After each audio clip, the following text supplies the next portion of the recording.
too bright. Yes, yeah, I had a feeling that, you know, with this camera, if I stand far away, I might, you know, Just together, because she saw them and she said it's kind of a fish. Like we did, you know, because Blake has like no sides to him, doesn't he? You know, so it's nice that we see you together to kind of reflect more of it. I like to let My dog is sick, and then we had this little story about how he's selling that house. That's the lady with the glass house. No, we're good. Not bad, thank you. You good? Yeah, good. Strong and healthy. Yeah. Cabinet member David Ken out there in the world. I mean, just before it opened, job with Google Glass.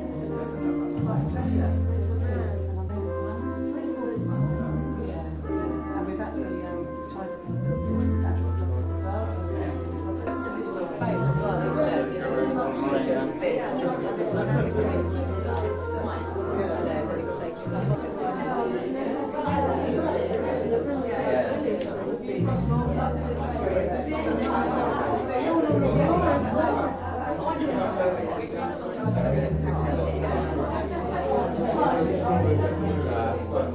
Let me see if I can get that.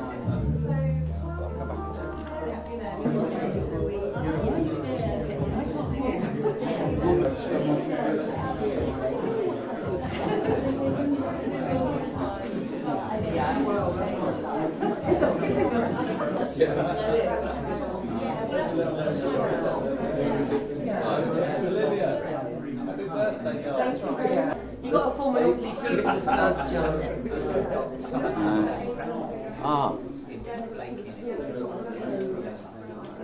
That's great. Is that nice? I like that. It's lovely. Oh, Happy birthday then, sweetheart. oh, thank you, darling. Well, how are you? Yeah, it's nice to see so many people in it. Oh, it's fantastic. It is so good. She's done and Mikey, people that worked on it. Tombstone there, William Blake and Catherine Sophia Blake's tombstone. There you've got Newton there with his compass looking at some tower blocks. Yeah. The rational mind measuring what can be gained. There are beautiful flowers by the tombstone. There is Blakean images of these characters of women rescuing fallen men. It looks like Jerusalem probably rescuing Albion there. And centres me because I sort of started the protest. Matthew very kindly did a sort of portrait of me. Yeah. There you are. And he's a brilliant painter. That bag I've since lost, but it's now immortalised. It's a chicken bag in my left hand. And then the information is all there. It's an ex-photo. It's a sort of Mexican-style painting where you have a bit of writing underneath. Yeah. And so this ex-photo commemorates a petition set up by poet Niall MacDevitt to halt the development of tower blocks that would surround and obscure Bunhill Fields in London. This Grade 1 cultural heritage site is home to the Triangle of Concentration, grave sites of John Bunyan, Daniel Defoe and William Blake and his wife Catherine, among other nonconformists. Please consider signing the Avaz petition to preserve this important green area. And then there's a kind of as well. 20th of March 2016, anniversary of print now getting very, very small. Stanley Baldwin for a Blake Memorial in 1926.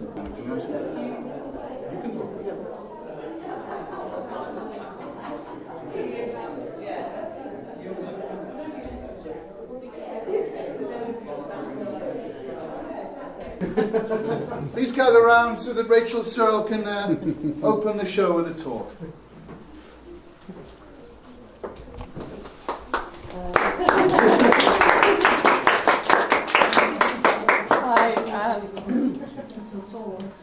Well, I just want to say, first of all, thank you to Mikey, who seems to have disappeared, who is actually the curator of the show. And, you know, as one of those chance conversations that I think we had in Bognor Regis or Horsham, one of the two, we just thought, oh, this will be a good idea.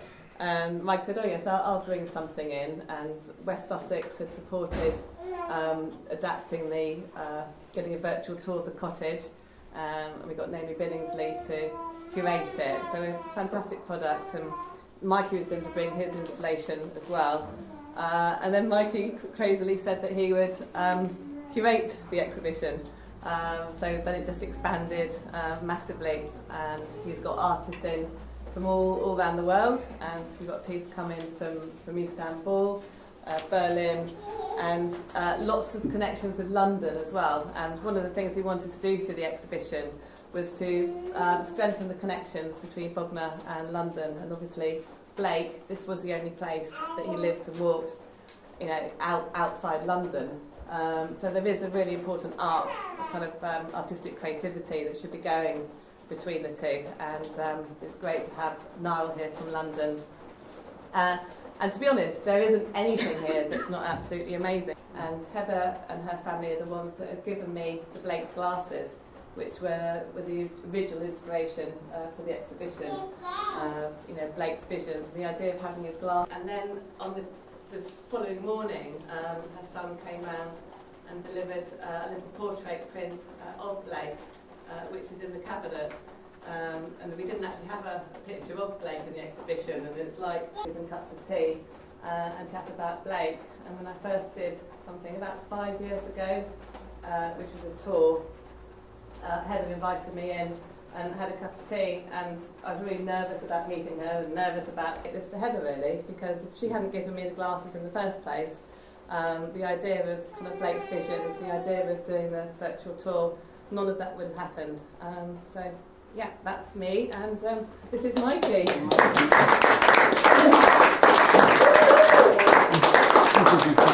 Thanks very much, Rachel. I like what you were saying about us not having had a conversation and not remembering that.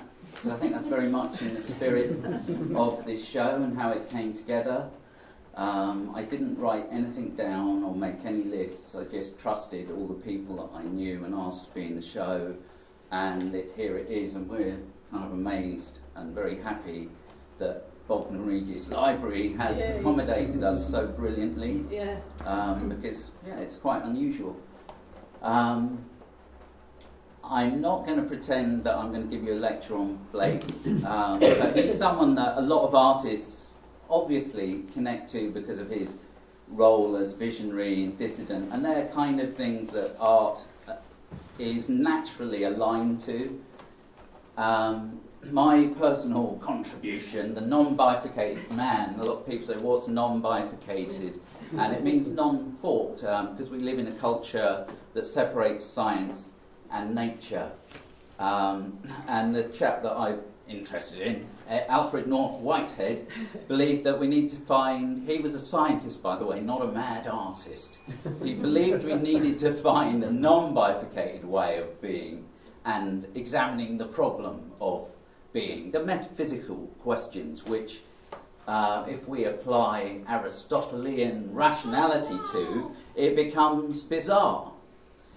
Because you think of essential ingredients and accidental ingredients. And in that sense, there's a famous case of the aspirin becomes an unusual elephant because it's small and round and white, but that could be large and grey and amorphous, So rationality leads us into these sort of bizarre cul-de-sacs. And that's one of the things that I think Blake aligns himself to, fourfold vision. If we subscribe to a monofold vision, we end up trapped in the mind-forged manacles, so to speak. So I'm very much interested in how artists, like everyone, can have personal epiphanies. And that's something that Blake recognised. He thought we were all visionaries, and we all create reality through imagination. And one of the things I'm interested in is how art is seen as an adjunct rather than something that's all over culture. And culture and art, in my opinion, are not separate. They're how we create reality because we engage and entangle with life. So on a personal note, I'm interested in how art and poetry dissolve the linear thrust of adult life. Do we all recognise that? Yeah. I was coming here to this arty event, and my wife is leaving at 8 to go to Nottingham to show my son the university, and my other son being picked up at 8 to go swimming, and I'm coming here, and that's the linear thrust of adult life. But I have moments of personal epiphany, which are what a man called Bachelard said is vertical time, where everything coalesces into an infinite, and everything is connected, and everything has meaning. And meaning is not a decodable signifier or word that we stick on it. It's something indefinable. And that's what all the artists here have shared. They've all had moments of personal epiphany, and they share it in their work. And they don't share it, I think, to show you, this is my thought. They make it to share it and experience it. So, art is an occasion, not an object. And it's living and fluid and connected. So that's sort of me and Blake. We've got some Blake information here. And Niall, ladies and gentlemen, is going to be walking us to Blake's cottage, and we can go in. Leaving here from 2:30. We won't bother with, we'll just leave from here. I'll round up people in the park. So, so that's going to be linear, isn't it? And what I'm interested in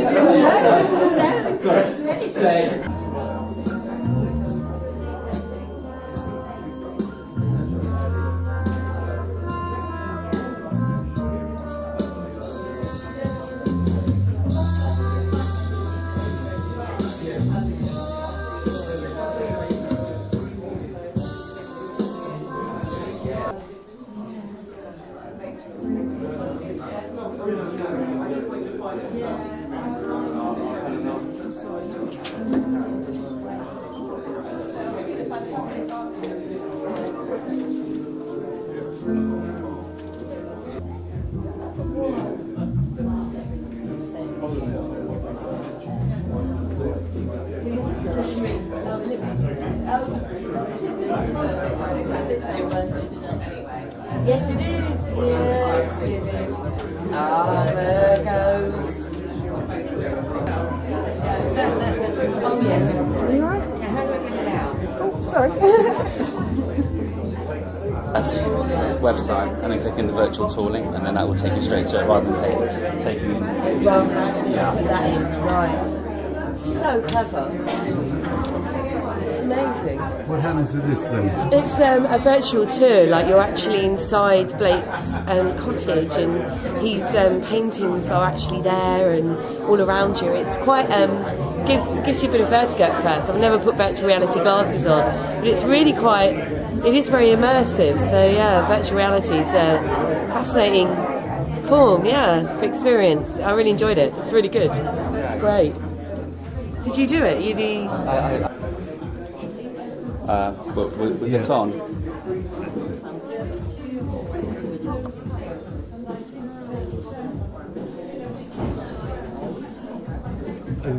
And tell us, could you tell me what that is? What this is? These are they're called VR goggles or Google glasses, if you like. I think these are actually Google. No. And your smartphone goes into the VR goggles, and basically you use stare technology by using a single point in there to hover over the host, and then the host takes you through each room within the cottage. And the background has music by a composer. I think his name's Lucy, and that's it really. It's absolutely amazing. It's hard to explain, but it is brilliant. It works.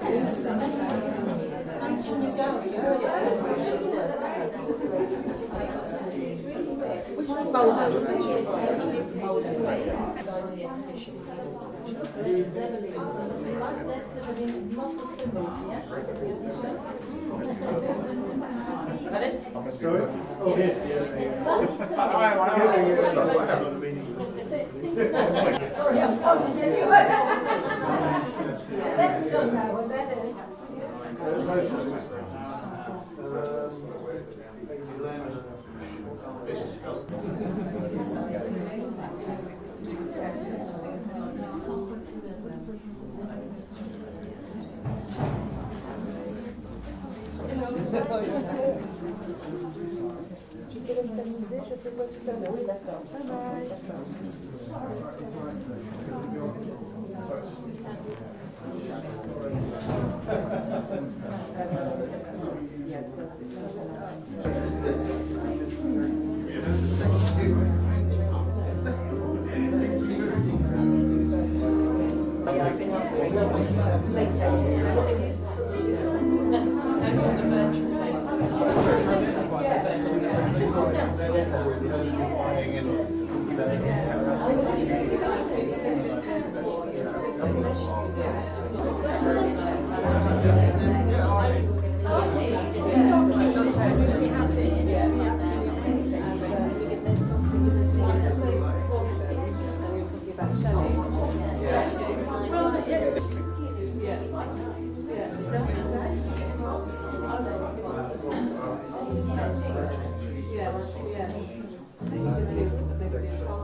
Hello, may I disturb you? I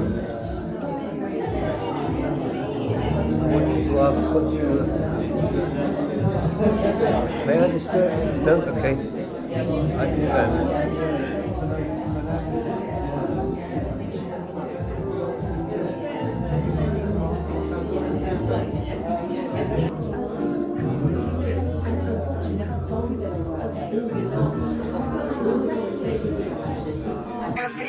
More or less the price.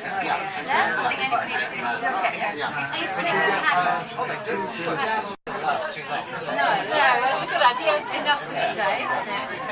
So you can come on for me, no, Portsmouth itself. so not too far. Yeah, but I don't know, I can't remember. So Olympus, they're quite good, aren't they? So Olympus.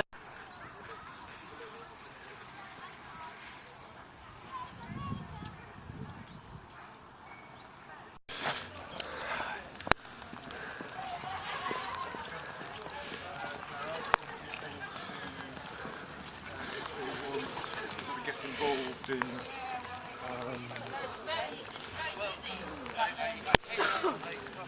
I used to go to Chelsea all the time. Okay. Because my My sort of proto uncle over there. Guess what? Bloody As did Mr. Joyce. But it's quite interesting that he should come here. He might have come up with the phrase bugger Bognor. He lived in Camden Grove in Kensington for a while. This is the English Joyce that no one knows about. He called it Camden Grave. But he seems to have been much happier in Bognor. Bognor Regis. Tell that to the king. Bognor Regis, that is Latin for the king's toilet, as far as I'm concerned. That's why George wasn't so happy. And this is what was intriguing the Republican Joyce. KMRIA is the Irish phrase, kiss my royal Irish ass. If you ever hear somebody saying KMRIA, that's what's going on. It's in Ulysses. My own version is Kiss My Republican Irish. I'm a sort of liberated. Yeah, Joyce is here. His patron Harriet Shaw Weaver sort of lived here and suggested it'd be a nice place.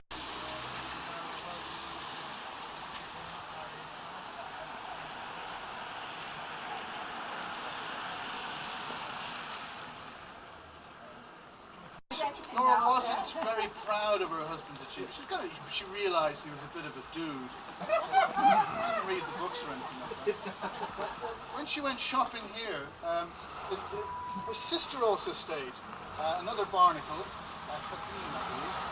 So there was a sort of in-law staying, or an outlaw because they weren't actually married.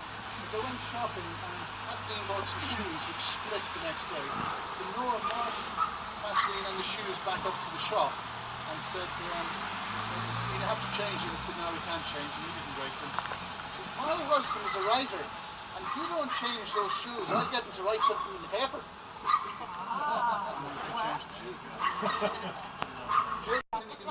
Beginning to write, beginning to speak. I just finding out about this myself. When I performed some poetry last year at Blakefest, I did some work in pidgin English, because I do. But when I looked into Joyce was writing in pidgin English in Baltimore. Because Eliot then later became the publisher. When Finnegan's Wake was finally finished, maybe 16 years later, Eliot published the book in Favour and Favour. So the seed of that must have been sown right here in Baltimore with this important meeting. Joyce was a great Blakean. You see, he was almost the greatest, ultimate genius of all the modernists. I believe Ulysses is the greatest book of all the modernists. It avoids the flaw of fascism or anti-Semitism that some of the others are tainted with. It's an incredibly pro-Semitic book, having Leopold Bloom as its hero. But Joyce's individual anarchism held him steady above the sort of increasingly reactionary politics of some of his great colleagues. And so that's one, but it just is the greatest work of art, I personally believe. But Joyce was a great Blakean, as was the other belated modernist, Yeats. Yeats had edited the complete writings of William Blake. 4 years he gave to that. William Butler Yeats, if he'd never done anything else, he'd be still well known for that. It was Yeats who paved the way for the 20th century appreciation of Blake as a genius, not a madman. So Rossetti did some work, Swinburne did some work, but they all were afraid of the longer poems. Yeats and his occultist pal went into all of the long poems and realized it's all based on ancient philosophy, the perennial philosophy. The four zoas is there are four of the seven chakras, four of the 10 sephiroth. It's all ancient magic and it's all very good sense.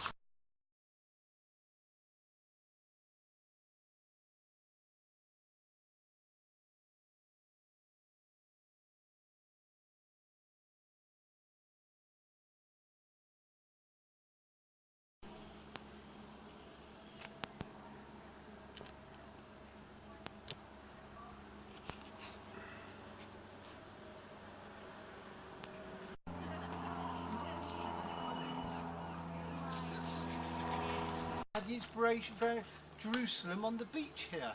Oh right, Yeah. that's interesting to know. Yeah, I bought a book from the, I think it probably on the sea, it fell from the beach and it started the inspiration for Jerusalem. Goodness me. Wonderful.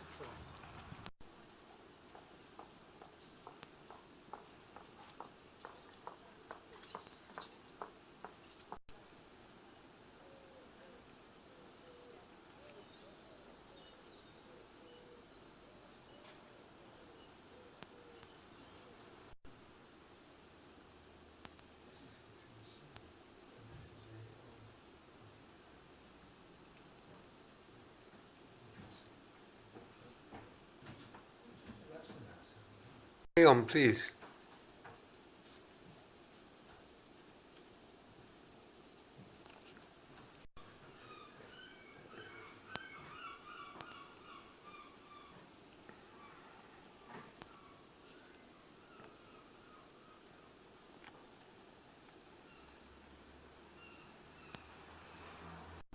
He lived in Levant, and he would accompany Aidy twice a week to Levant, to Harriet Poole's house, to pick up his.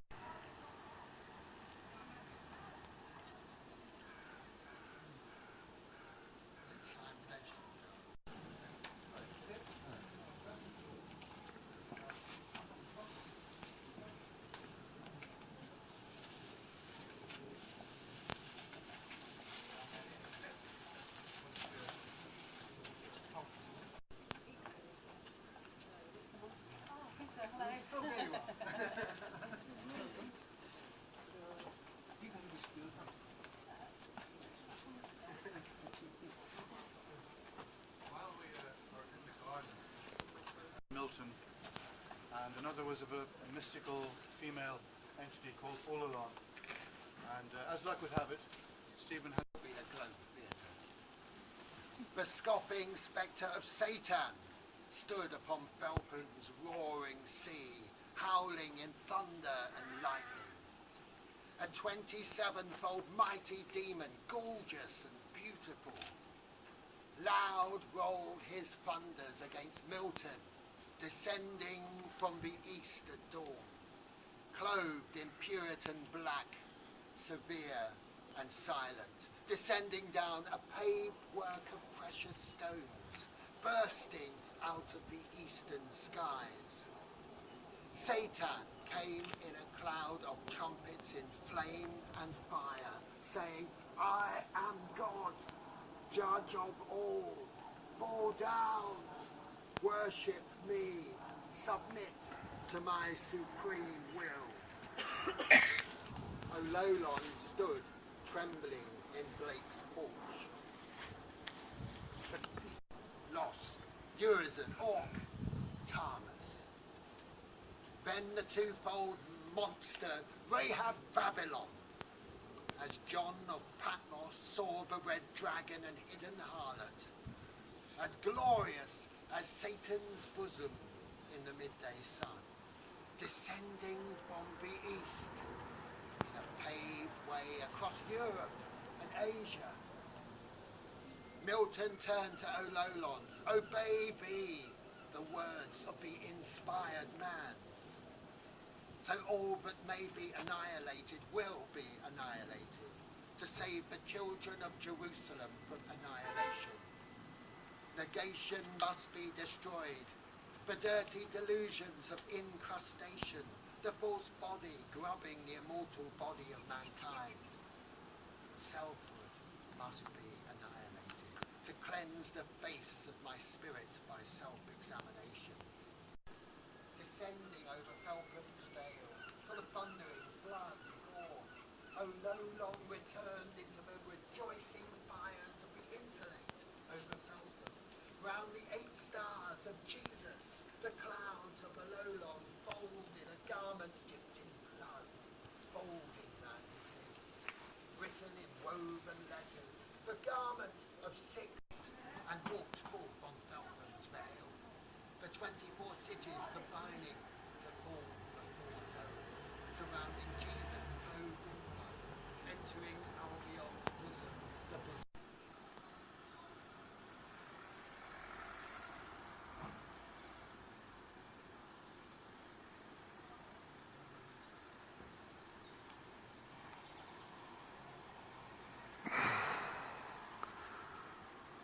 idea, but he only heard about it. It was Tom Paine who turned him on to that idea. On that day, on the 12th of September 1792, what happened was Blake ripped off his bonnet rouge because in what we know it as 1793, but in fact in 1792, 2,000 nuns and priests were all being butchered in the prison. It was the start of the terror. And so he was one of the last men to wear the bonnet rouge in London. And that is the equivalent of a punk walking down the King's Road in 1976, covered in safety pins. Just asking for trouble. If Blake hadn't done what he did with Thomas Paine,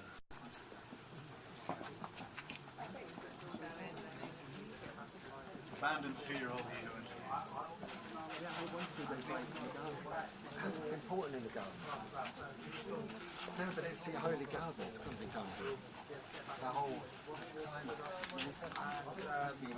Come out. It's a summary, Yeah.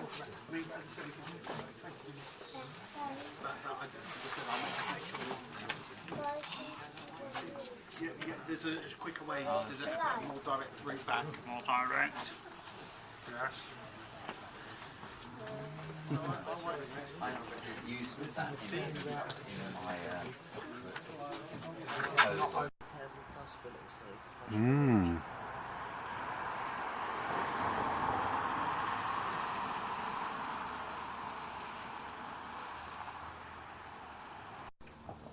Okay.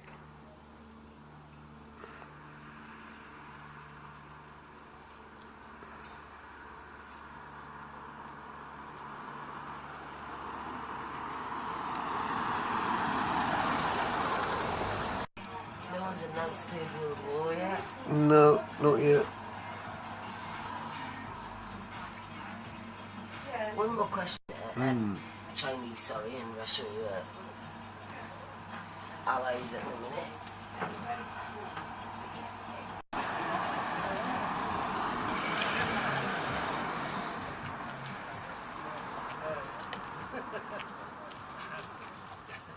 It is.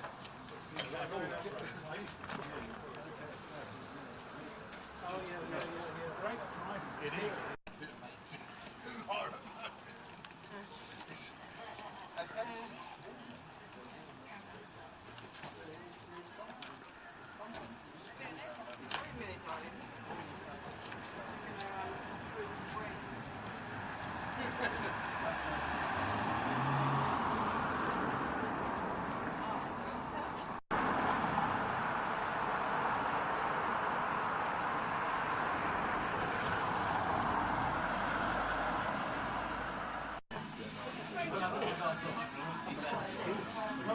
Well, be rude not to. Catherine, be rude not to.